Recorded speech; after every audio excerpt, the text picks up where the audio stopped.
pays. Welcome, my beloveds, Poes and Poets. This is Gara Gayn. We're here with you today with Gara Gayn reads New Building Kids, the age of the cracking. Ready to get it cracking? All right, brothers, this today is going to be a special read today, brothers and sisters. Oh, my Poes and Poets, I'm serious. When I say a special read, it's a special read today, man. I want to give a shout out to Hoops and Bars. I want to give a shout out to No Off Season for for the welcoming, for the in things, for giving me a chance to interview me, for giving my platform a chance to be, not my platform, my product, to have a chance to be on your platform. And it was most exquisite.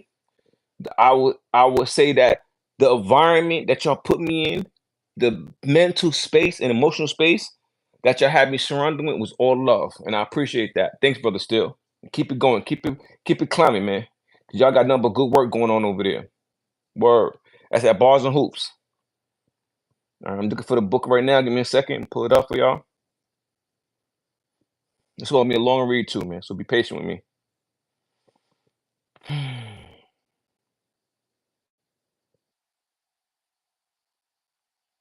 Looking for it right now. Here we go.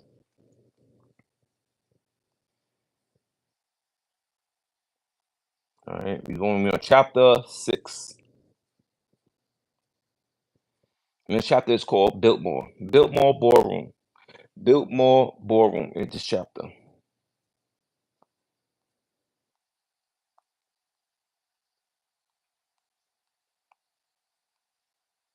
Yep, Biltmore Ballroom.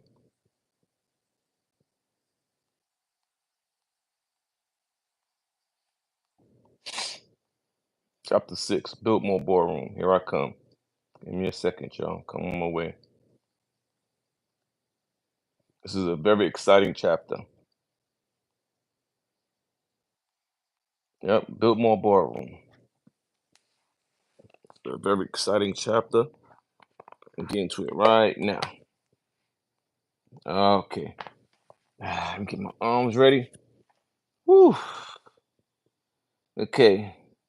Chapter 6, Biltmore Ballroom.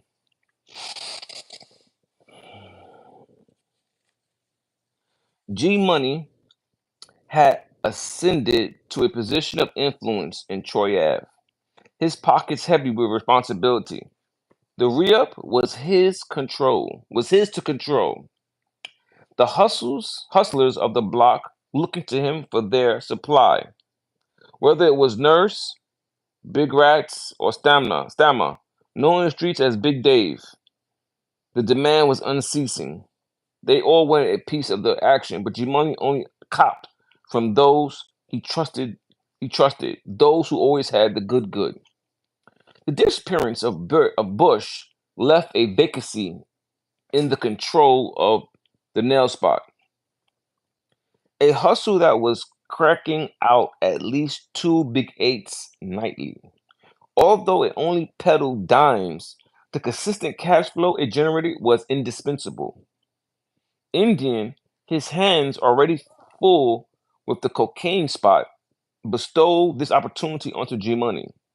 The nomination wasn't out of charity, but a conscious decision rooted in trust and proven capability. Cappy was the one who introduced G Money to the spot. It was a nondescript location, perched above a nail salon. Its main entrance, a large black door that offered little insight into the bustling trade it concealed. They had scoped it out earlier that month, under the guise of hanging around. Now G Money understood why it had earned its reputation as a hangout spot. The money that flowed out of there was consistent as a river stream. Despite its frequent hits, the spot thrived, a testament to the addictive allure of the product it housed. G Money had recently taken to the habit of carrying a new notebook around. Its fresh pages a testimony to the burgeoning business. The notebook was a ledger of sorts, keeping track of the singles and $5 bills that the Gates churned out with consistent regularity. What people didn't know was that this operation was more than just about the money. G Money Mine was set was set on maximizing utility, hitting two birds with one stone. Stacked next to his notebook were stacks of rubber bands, each comprising crisp bills ready to be handed over. The Jewish guy at the car lot was a vital link in this chain. While the bills paid for G Money's and Indian expenses, the car lot served a dual purpose.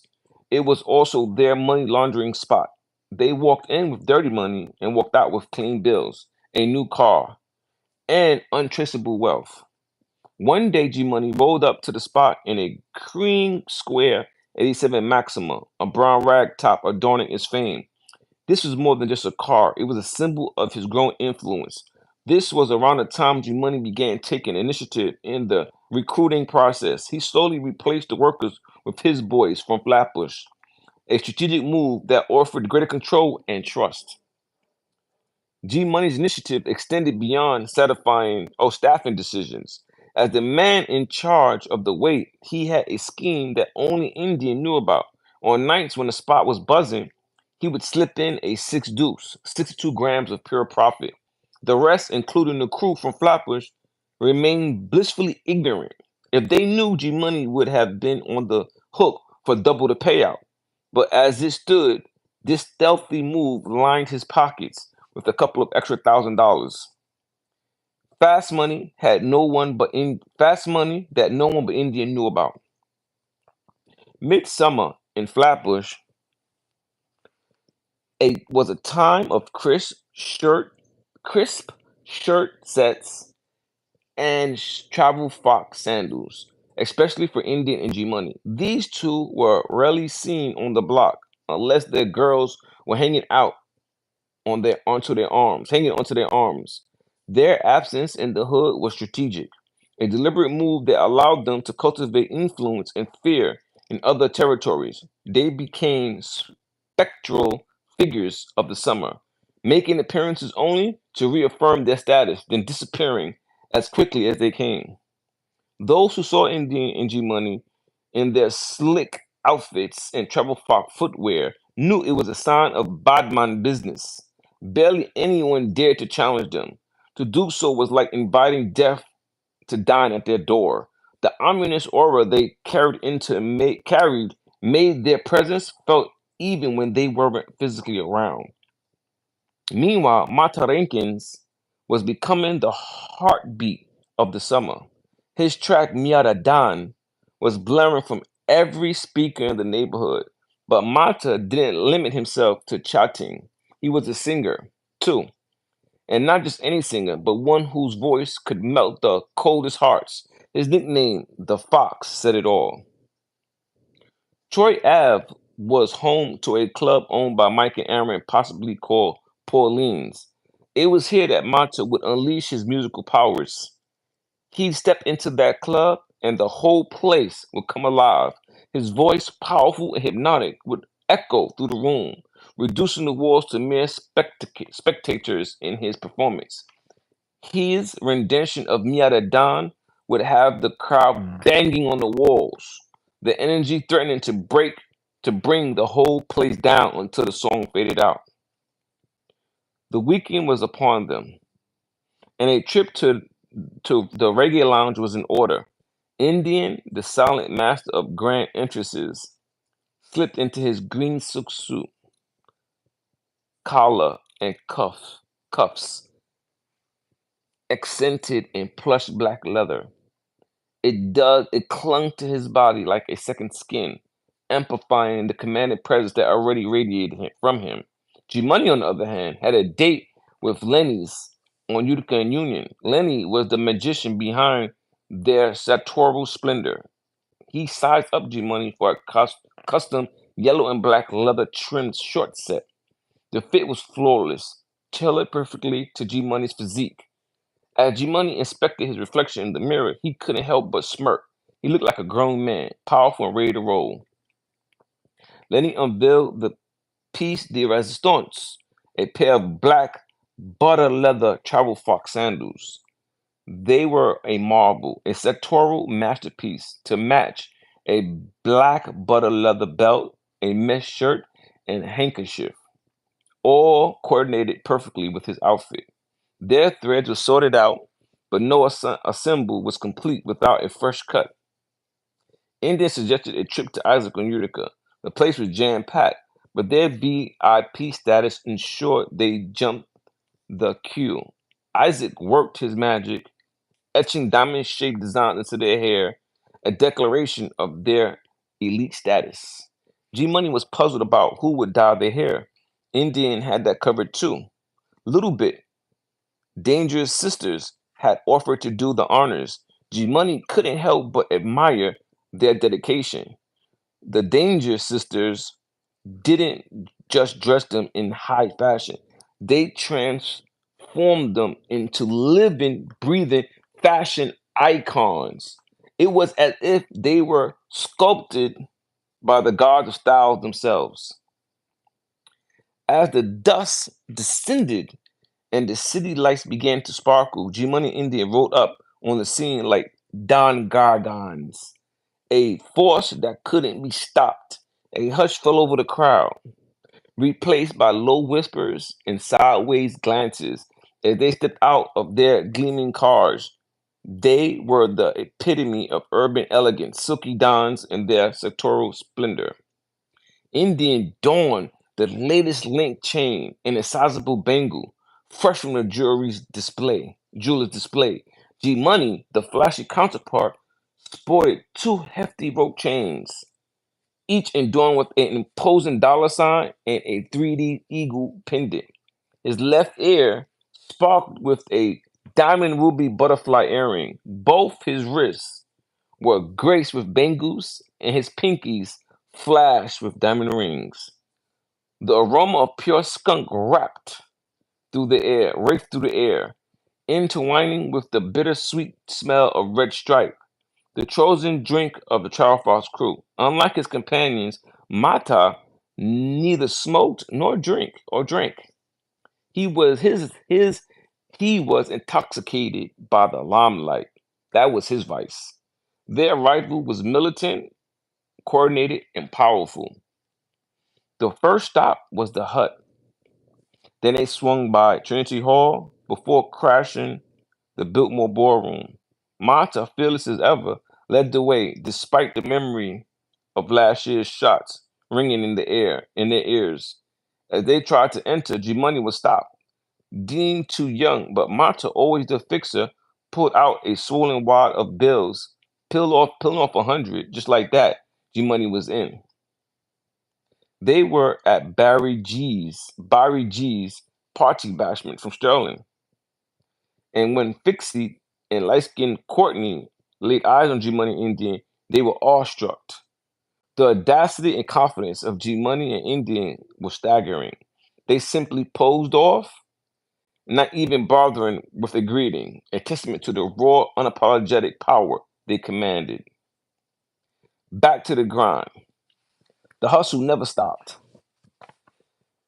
Tasked with the responsibility of keeping the books, G Money found himself continuously thinking about the future, about owning his own store.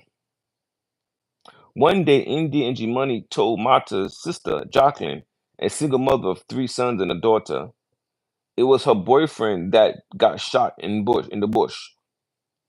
An upstairs spot by Jacqueline's building slung dimes, and the crew decided they would pay a visit later. G Money, the mastermind, roped in Matt Dillon and a boy from Flappers to work this new spot. It was a carbon copy of their previous operation. Money flowed in, but just as quickly flowed out. In retrospect, G Money couldn't fathom why they had wasted so much time and money. As for Magdalene, he was introduced to the underbelly of the hustling world. G Money put him onto a scheme to pull in extra cash, pushing A balls of his own. The only catch was he had to buy the A balls from G Money, the balls from G Money and Indian. Magdalene was on board, and with the newfound cash, he started assembling his wardrobe. of linen and silk shirts. With the new school term around the corner, danger should be returning home soon. The unspoken worry hung in the air, but for now, the hustle went on. As the sophomore year kicked off at Prospect Heights High School, the regular scene at Matt Dillon's crib was a sight to behold. As soon as his grandma cleared out, the stereo system moved in. With lightning speed, that's when the hooky party setup would begin. The drinks would be on the table, and the weed would be in the air, making the start of an epic day. Our parties were legendary, attracting girls from all over the district. And when Shabba Ranks' Wicked in Bed came on, that was it. The party was in full swing. The tune setting the perfect vibe. But don't get it twisted. Mandela and G Money didn't throw these parties every day. It was a now and then affair. And forget about just showing up because you were on the block. Nah, that won't get you an invite. Everything was exclusive. When Mandela and G Money were involved, if you weren't in the loop, you were out. Simply as that. They got too much happening to too many ducks in a row to let some crab like that fool Leatherface get in the know. In this hood, St. John's and Troy Ave, the stakes were high. One week you would be on top of the world, the next week you're back to square one. Ask Indian and G Money. They had it all money, drugs, and then it evaporated. They were back at the starting line. The hustle was real, but so was the danger, and we had too much on the line to lose. But let's clear something up. It wasn't the drugs that made them boys. It wasn't the drugs that made these boys. It was their unyielding spirits that fortified them. According to society rules, they were supposed to be swallowed up, discarded, and just another statistic. This was their supposed fate. If they delved into action at such a tender age, that it staggered the imagination. Life isn't just calculated by numbers of years you existed, but by how you lived those years. And so was with G Money. He would hustle over to Nostrand and Herkimer, making the pickup, and then jot down the balance. His homeboy from 823 Brooklyn Avenue, Pop, held it down at this spot. Pop didn't mess up the money or play games with the custies. He just sold the crack, went home, came back to do it again, all over again, like clockwork. Meanwhile, Matt Dillon was always bitching about Jacqueline's sons, especially the youngest one. He said the little kid kept hassling the custies when they were trying to get directions to the right door to cop. I explained to Matt what was going down and theorized that they were trying to frustrate us so that we would give them the spot back to Jacqueline. Matt agreed and said he would address the issue with her later. With her. Life in the hood was never just about the hustle. It was about managing a world that was constantly trying to break you. While waiting on the lower level for Mata, G Money encountered an individual unlike any he met before. This was Born Original, a moniker that spoke volumes about his unique ethos. This encounter took place on Bedford and Kosciuszko against the backdrop of a four-story brownstone, a symbol of the old world elegance amidst the gritty reality of the streets. Back then, tripod guys had so much cash flowing through their fingers they could have bought the building outright, and in hindsight, beckoned that they should have. With the departure of Bush, it was a time of tightening defense and consolidating their territory. And with Mata's birth anniversary, October 8th, fast approaching, they had a significant occasion to plan for. The deposit had been paid in full for what was to be a grand celebration, a bashment of epic proportions. The Trial Fire Posse had pulled together, working night and day to ensure this event's success. The system was already in the bag, thanks to Chucky, who maintained the equipment in his house. All that was left was for the Child Fox crew to ensure that Mata stayed out of jail. His history was a tragic one. After skipping bail, he'd been on the run for the past year. His battles weren't with the bloc, but with the system itself. Mata was always vocal about his belief, asserting that the world's government was messed up. His mantra was self-reliance, a call to stand up against Babylon's oppressive structures and take care of our own. The Charfos crew usually unflappably hit a bump in the road when Mata allowed a guy called Messiah to convince him to get supplies from a different source. G-Money, surprised, had asked him, "Was I doing something wrong?"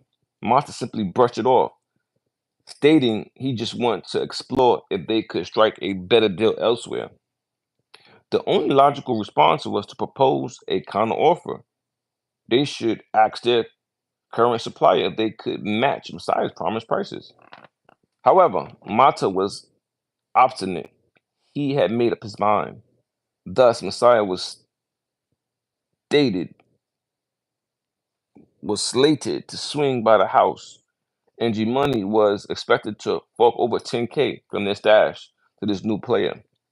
He was also tasked to record and the total amount handed over, which if G Money recalled correctly was around 16K a kilo. Messiah, however, was far from professional. G Money had waited patiently, but the man showed up incredibly late, throwing a wrench in their well laid plans. If this Messiah was straightforward, he would have arrived on time, or at least provided them with a heads up. Instead, he strolled in late without warning, disrupting their entire schedule. What raised more red flags was Messiah's rushed demeanor. He practically forced G to hurriedly calculate everything, promoting G Money to exchange a glance with Mata, shaking his head in unease. Something about the situation didn't feel right, and it was evident they were veering dangerously off course. Veering dangerously off course. Like the last time, G Money had that gut feeling when a custody dropped a remark that was a tad too conspicuous. Turned out the guy was singing to the narcotic squad's tune. Immediately after they turned away, a van had rushed their spot just up the block, behind the gray iron door. This was that same gut feeling creeping up again. But Mata was resolute in having his way. There was something unnervingly familiar about Messiah's rapport with Marta. It almost felt like they were old school buddies. The familiar was disarming. The familiarity was arming, almost making them blind to the signs of deceit. This was a lesson for everyone in the community. Never let familiarity cloud your judgment. Trusting your gut instincts about deceit could be critical. Taking an extra moment to investigate to ensure everyone's security and benefits could go a long way. And boy, was G Money right on the money. Messiah got his hands on the funds and vanished into thin air, into the ethers. After 2 long, agonizing hours, Mata attempted to page him, only to be met with dead silence. Mata stood there stunned, muttering to himself as if trying to piece together a puzzle that was missing half the pieces. Another 2 hours ticked by, pricking at their patience before Mata conceded defeat and Page Hype and John Wayne. What transpired after that, only the devil knows best. Because when those two show up, someone sure as hell going down. Mata had us working like there was no tomorrow. With G Money recruiting more bodies, the hustle was on 24/7. A relentless grind that didn't even pause to catch his breath. Mata was diversifying too. He started flipping cars, dealing wheels from Moshas to anyone who'd buy. This wasn't just a move to keep the cash flowing. This was preparation for the gig of the century. Mata was planning his birthday bash, and wasn't just going to be a party. It was going to be an event etched in the annals of local lore, a legendary spectacle that people would talk about for decades to come. He took us all on a shopping spree, ensuring every one of us in the Child Fox posse was kitted out from head to toe, ready to face whatever the night might throw at us. With a stroke of genius, he even had a fake speaker built for the Biltmore Ballroom, a perfect stash for the hardware. The preparation didn't stop there. We hit every club on Flatbush, handing out flyers, sweet talking the ladies into attending. Come to the party, we say. There'll be money, bottle service, everything you want.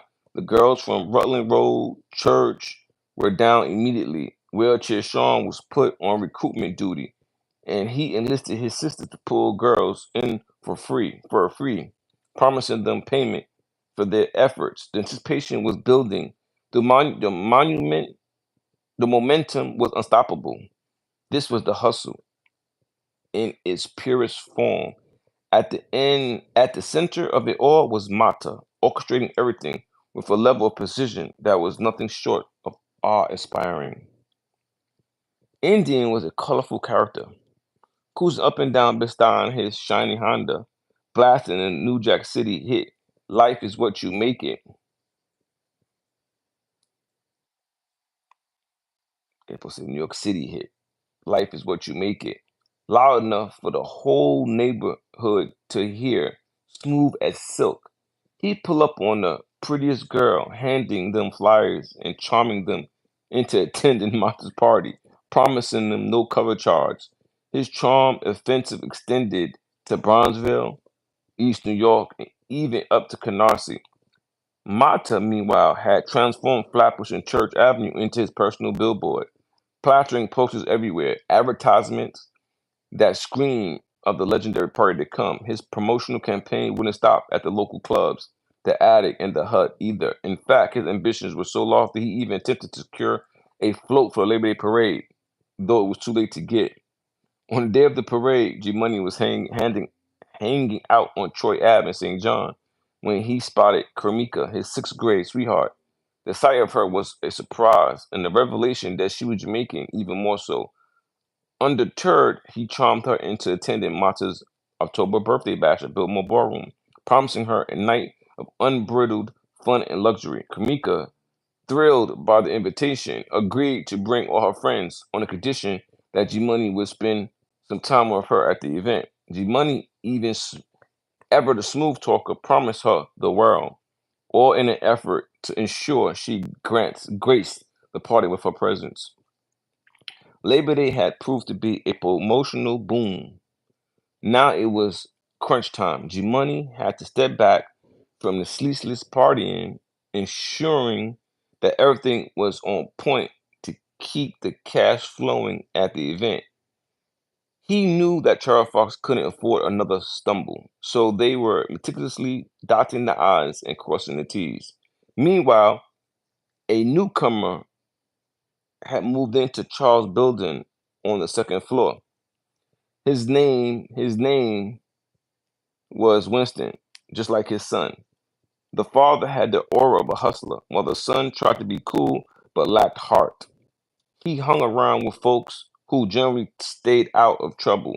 Later, his two brothers moved into the neighborhood. They were both worthless.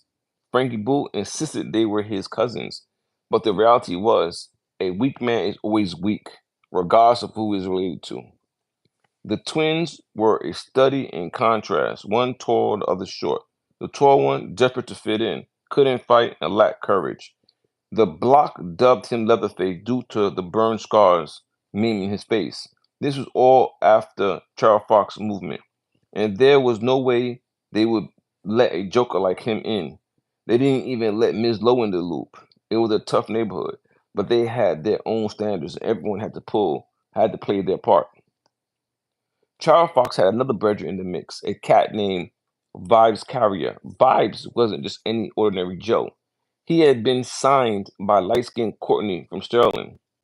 Known for his skills on the ones and twos, Bob's was leveling up, ready to drop his single. He had started his own sound, Uprising, and was about to make some serious noise in the scene. One night, Bobs found himself chilling at the spot with G Money and Indian. Indian was over in the corner meticulously cutting up some greenery, while G Money was deep in concentration, cleaning out the 357 mag. The room was thick with smoke as they passed the Dutchie, the high hitting them like a freight train. G Money had left the ratchet on the table, completely unloaded. As he returned to his seat, their attention was fixated on a kung fu flick playing in the background. Casually, G Money picked up the gun, wiped it off without a second thought, cocked it, and then pulled the trigger. Boom! The sound reverberated through the room. Bobs had just lifted his head from the tray where the stash was being cut, narrowly missed the bullet. He collapsed on the floor as if he'd been hit, but there was no blood, only a gaping hole in Indian's bathroom wall where the bullet had lodged itself into the tiles. Had the bullet passed through it, it would have gone straight into Miss Ali's room, Indian mother's. She wasn't home, but the mere thought sent chills down their spines. G Money was dumbfounded, swearing up and down that he had just unloaded the piece. But Indian, thinking G Money was done cleaning, had reloaded it. A classic case of miscommunication, and it nearly cost him dearly. To get to the bashment set in motion, G Money and Indian decided to pay a visit to an old friend, Antoinette. Most folks knew her as Tony. But to G Money, she'd always be auntie. Back in the day when G Money was living in Flapper, she used to look after him and the neighborhood kids. Even though she was young herself, she was always way more mature. Her nephew Mike, a fellow member of Travel Fox, was notorious for dragging G Money off on block adventures. Tony was Trinidadian. Like Mike, she was well known for throwing some of the hottest parties in town. Even Mata had heard about her legendary party skills. As fate would have it, she was throwing a bash that very night at turntables. They agreed it was a wise idea to enlist her help. As they arrived at turntables, the sight of the woman left them wide-eyed. The club was pulsing sea of sexy spandex-clad, rainbow-wigged women. From the front door to the back, Tony guided Indian G Money through the crowd to a quieter spot at the back. Indian then laid out the plan. They'd pay her to bring her party crew to the event. With a wicked smile, Tony responded, "Hell yeah." G Money pulled out some flyers, spread them out on the counter, and handed her a wad of cash as a down payment. Indian, ever the gentleman, blessed her with an extra $400. He told her, "When you get to the door, ask for Indian. You won't have to wait in line, and you'll be escorted inside ASAP." That was the deal, and with that, the bashment set was officially on the move. The day of the birthday bash had finally arrived. The city was buzzing. The anticipation was palpable, and the streets were echoing with whispers of the impending extravaganza. Everyone had been advised to expect Mata's grand entrance. The plan was to drop the needle on Mata's track as he swaggered in, a silhouette against the pulsating colors, and then direct him to the microphone to serenade the crowd with his soulful voice. The room would erupt with cheers. The air would be filled with the melody of Happy Birthday. It was supposed to be perfect, but Mata, ever the Maverick, had other plans. He insisted on arriving early, wanted to see the opportunity to deliver a speech about Travel Fox and its mission before breaking it into a heartfelt song dedicated to his son and daughter. He had a vision of himself emerging from the shadows, capturing the attention of everyone present, and then launching into his stirring speech. Only then he allowed the birthday wishes to flow.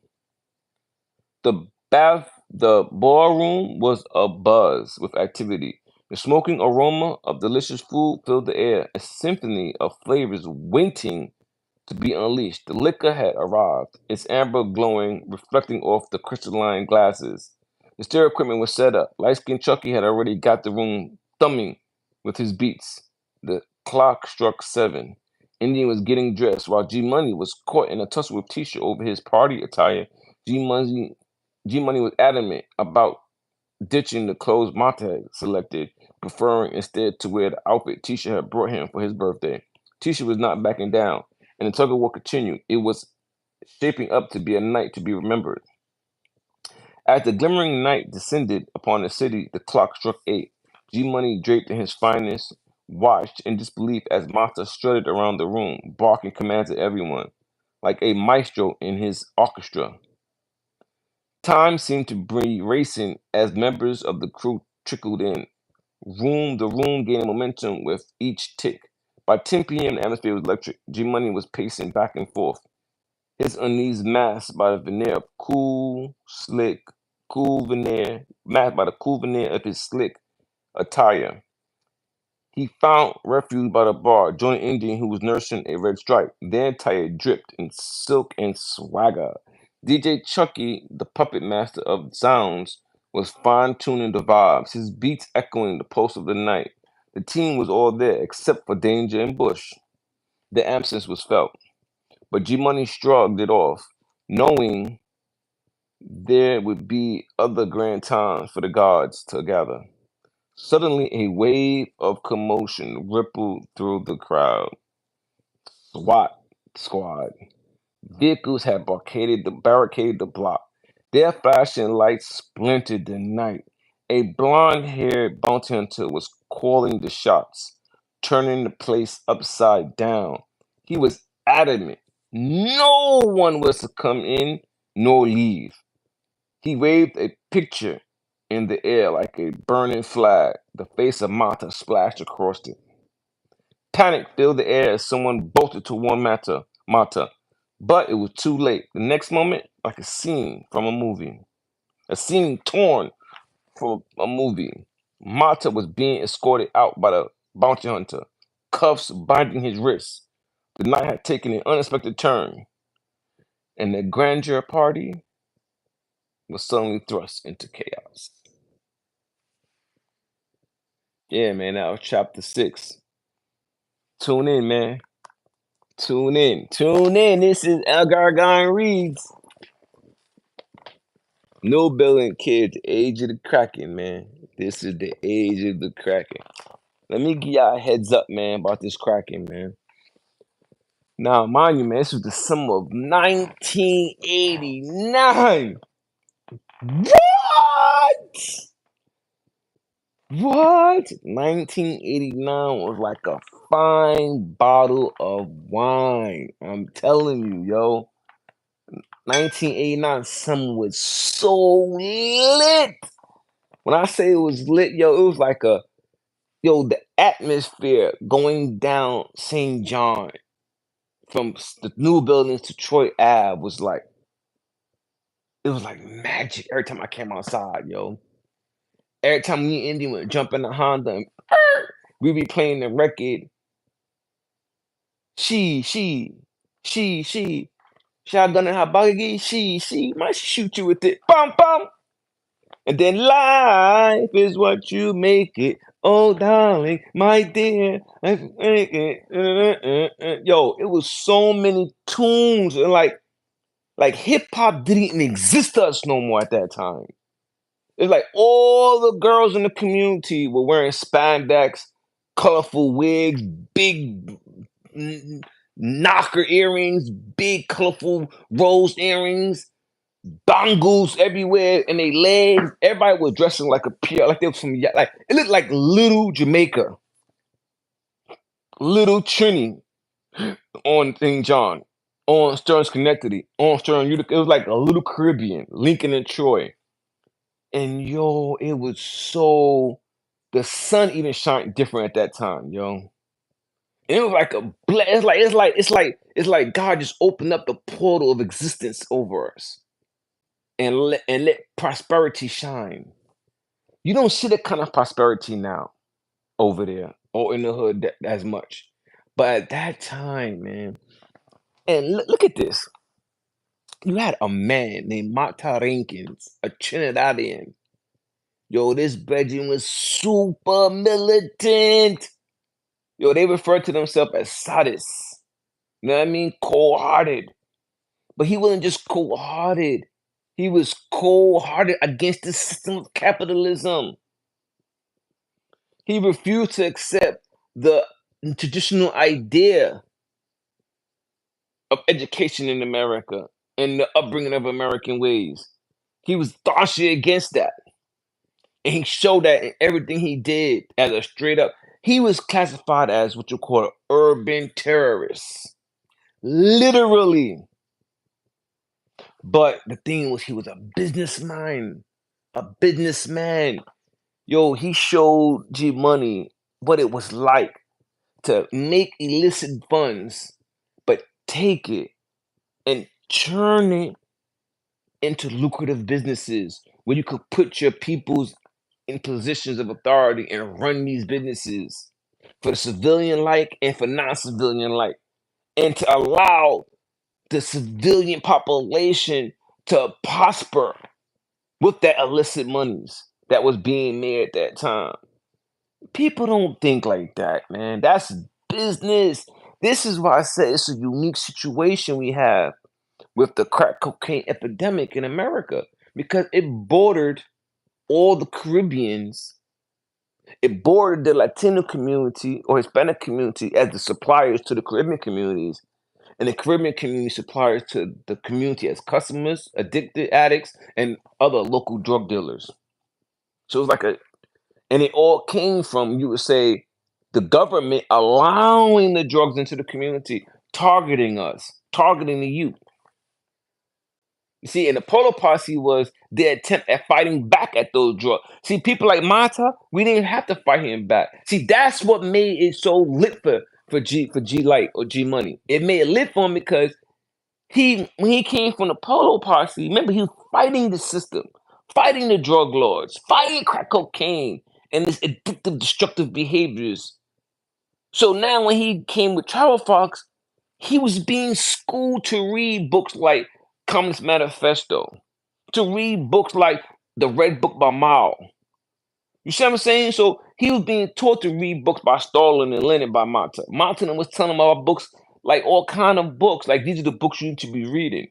You need to understand about the revolution. And this is before the coup took place in Trinidad. See what I'm saying? So it's like the stuff that Mata was teaching Indian and G Money was futuristic to their hearts, but it matched the Caribbean music though, man. When you listen to calypso, listen to reggae, yo, all you hearing is the notes that Bob Marley left behind of stand up and fight. Now you see the light. And he was giving the light, man. This dude Mata, he had stores, electrical, he had utility stores. He had connection with Jewish vendors. Yo, the guy Musha used to take all the money, right? Clean it for him. And then allow him, show him, yo, I got a deed for you over here to buy. That's how this is what allowed G Money to know about who to mess with when it came to real estate. Because Mata was showing him, Mata was giving the Jewish guy the bread. And the Jewish guy would come back and have him sign all kind of paperwork. And Indians, you might just be looking like, oh wow, look what they're doing. Look what he's doing. And then we would have cribs that Mata would have us stay in. And we'd be like, what the? This is your crib? He's like, yeah, I just got this one. And Mushy was the one getting it from him. And it's like, wow, this is incredible. Anytime we need a car, boom, we go down to the lot on Atlantic in Brooklyn. And Mushy be like, oh, your mom to send you? Yeah. Boom, here, give us the keys. It be insured and everything, so we just drive off the lot. We didn't have to worry about none of that. And you know me, and then I didn't even have license, I didn't have no permit, I didn't even have ID and I was driving. And didn't even have no nothing. We didn't have no paperwork, bro. All we had was the title and the registration and insurance of the car. That's all we had. And we were getting pulled over. We got pulled over all the time. But I didn't care. They didn't put me in jail. That's one thing they never did. They never put me in jail for not having no license. As long as I had ownership of the car, they left me alone. And I didn't never cry. I didn't crash. So they would just let us go. But look how intricate that is. We took him funds, and they in turn he gave Mata properties. They made deals together. Mata would bring him the money, and he would give him immediate investments, houses, cars that he need. And these are things that you need in society. You need transportation, mobility, and you need homes to live in, beepers and all that stuff we had. There was no phones yet. We didn't have no. We didn't get access to the phones yet. Not even the big phones yet. We didn't have. But we all had beepers. We all had them pages. Now I mean, and this is something that Moshe helped us with. Anthony wanted. He went to Moshe and he negotiated for us and got it for us. The spots he either deboed it or he bought it from somebody, bought it off of somebody. And the spot we had was a monumental spot. It was on Nostrand and Herkimer. Yo, on Nostrand and Herkimer. Actually, yeah, Nostrand and Herkimer between Atlantic and Herkimer, not Herkimer and Fulton. So like when you across the street, this was the hangout spot on Herkimer. We used to hang out. Oh, that remember I told you, when we first with it, everybody used to hang out. Brownman, Sugars, Kabi, Bush, Mata, Chucky. They all used to hang out across the street by VINs. It was the old bank. They'd be on the side of the building. They used to hang out, and we used to chill out over there. And I didn't realize until I got into the access to the spot that why they was over there. They was safeguarding the spot because so much money was coming out of there. I mean, it was another spot up the block, the iron door. So it was the black door and the iron door. And we were talking about we getting out of there every night, two to three big eights a night, going. And that's cash, instant cash, instant cash is coming out. Boom, boom, boom. And so G Money had to really focus when he was keeping those records. This is why it's important to have other associates who can be trusted to put in menial positions, such as being a worker. And look at what G Money was doing. God wise he was. He learned. Remember, G Money learned stuff from Indian and Danger in St. John Polo Posse. Remember, in St. John Polo Posse, right?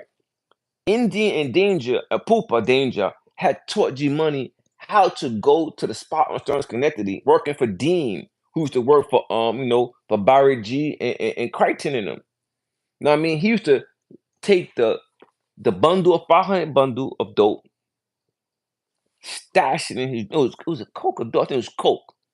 There's coke into one of them. He stash it, but between his butt cheeks. See, we've been stashing it, stashing between his butt cheeks, or stash it in his girdle and make it fit inside in the pocket of the girdle. And so when Dean would check him, he couldn't find it. They would check you before you go on the spot, and then when you leave the spot, they check you. So he would go in and come out, sell off all their stuff, but intermittently sell off the package from Pupa India. So when he got a chance to be in control of purchasing the weight and distribution, man, yo, he was throwing. You hear what he said? He was throwing 6 deuces in there when no one was around. And his boy inside didn't even know he was throwing 6 deuces, so he didn't have to pay him extra. He get his little 250. Look, and mind you now. Look at this now. See, dudes don't understand. Back in the 80s, you worked in the spot. You wasn't working on the corner for yourself. So if you're in the spot, a lot of dudes is only getting like 200 a day. And you didn't get paid that day. You got paid the end of the week. Yeah. They don't tell you that part. Dudes that be hustling from the 80s. You didn't get paid right there the same day you worked in the spot. You got paid a week later. Yeah, the weekend, that Friday or that Thursday or that Saturday, you will come get your money. So the bosses was making money on top of your head. Money on top of your head. This regulated the workers. So the workers were stuck at a certain level. Now, I mean, we'll get to another story of that later, though. But yeah, they'll get stuck to a certain level. So so G Money wasn't doing that to his workers. He's paying his workers every day $250. So when he slid that 6 deuce in there, that's all profit. Him Indian bust that down, boom, the next day. Bust that down every time, throw 6 deuce in there. Extra cat, and no one knew the difference. You see what I'm saying? But look at the meticulous manner in which G Money say he was doing what? Taking the books, logging in. Look, log entry, deposit, entry and withdrawal, exit withdrawal. So everything was what? Recorded.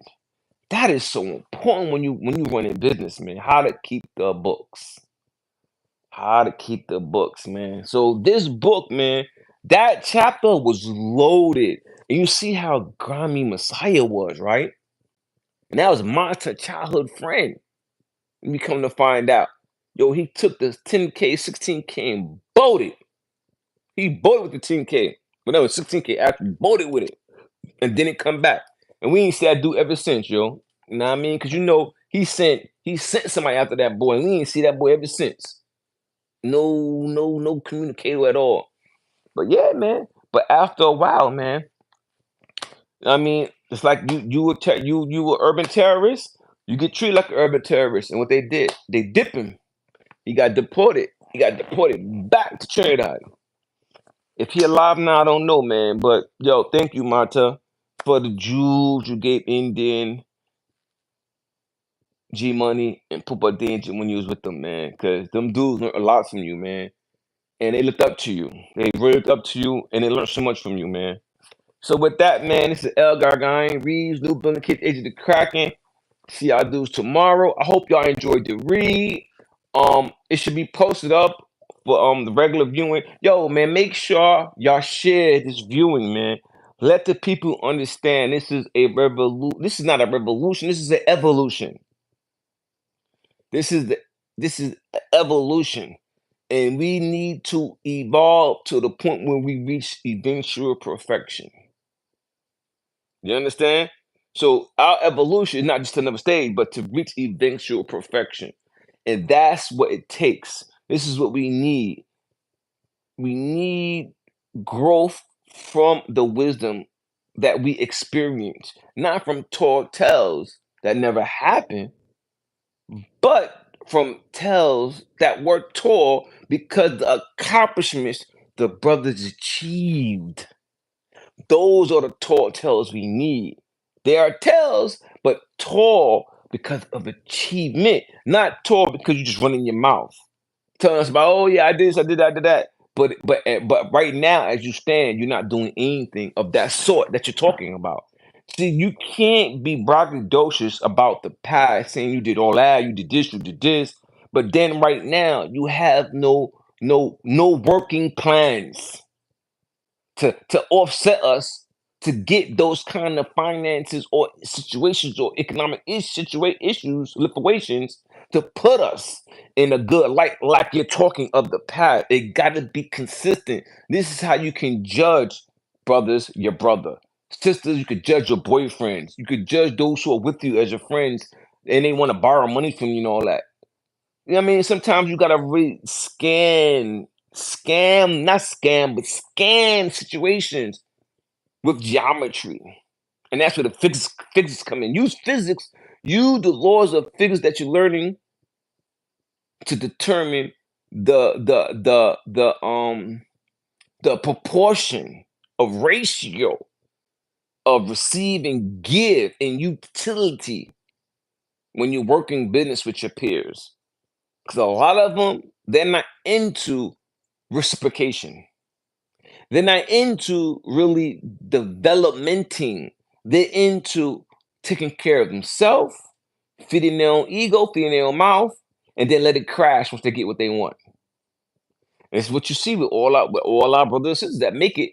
They only care about making it for themselves, and then when they crash out, they don't care because they made what they want, and they don't mind crashing out. We don't want a crash out society. We don't want to be a bunch of bandicoots. We want a society where we can continue to float successfully and can continue the current to flow upstream constantly. So this is El Gargain's Reads, St. John, New Building Kid, the Age of the Kraken, man. And I hope y'all enjoyed the fashion expo that G Money Indian put on for you guys going to Vinny's. That's what the store really. I had to change the name because I ain't. Know what I mean, you gotta change the name for some people know what they. I mean, but that store was a lit store back in the days, and it's still present. I don't know if it's the same owner, but at that time, man, the clothes was all tailor made and tailor fit. But we got some other stories for you about tailor stuff coming in the future, man. Know what I mean? But yeah, man. So that's G Money, Indian man. May his wings spread forever. And you know what I mean? And yo, we got more for you guys, man. But yo, like I said, man, like, Share these stories with others, man. Pass it around, man. Let's go viral, man. Let's make this a short film, literally, man. Let's get this out there. That's what we're working on, man. Let's get this movie popping, man, so people see what we're talking about. You know what I mean? Especially if you're from St. John, especially from New Building. Let's get this out here, man. And also, man, go to elgaragain.com. Go to ELGARAGAYN.com. Support the brand, man. Support the clothing. We there for you. We got the Cookie Madonna, Cookie Apostles, got the Cookie Monster hoodies, we got the Peace Spare hoodies, we got the Big Cookie t-shirts, we got the and marshmallow foam slides for you. We got the 86 cookie. Yo, man. We got the cookie jean suit for you. Lit. We got the cookie goose for you, the pullover. We got the cookie goose for you. We got the cookie vest puffer for you. Got the cookie puffer for you, full length. Yo, we lit for you guys, yo. You heard me? You heard me? From you to you. You get it? From you to you. Let's do this, y'all. Let's do this, man. All right, man. I'm out, man. Two P's. I'll see y'all tomorrow, man, at Trendy Tuesday, Cookie Roller Fashion, which is Trendy Tuesday is gonna be International Peas, and then on Elgar Gayn official, you're gonna have Cookie Monster. I mean Cookie Roller Fashion, and then tomorrow back on YouTube, man, for part 7. I mean chapter 7. Y'all with me? All right, man. Y'all have a good night. Peace, yo. Hope y'all enjoyed the read, cause I enjoyed it. Know what I mean? And we here, man. We here to help. We here to be with you. We in a struggle just like y'all, and I'm putting this work in, man. Y'all see that I'm putting this work in, and I'm gonna give another shout out to Bars and Hoops. Yo, we appreciate y'all. Thank you for welcoming us. Thank you for allowing us to be put on a platform to be visualized by those out there to understand the Polo Posse the Polo Posse sojourn in America, a wilderness of America, and how low lives, St. John low lives, will to able to take form, take shape. Yo, peace, two peace, y'all. We out. Okay.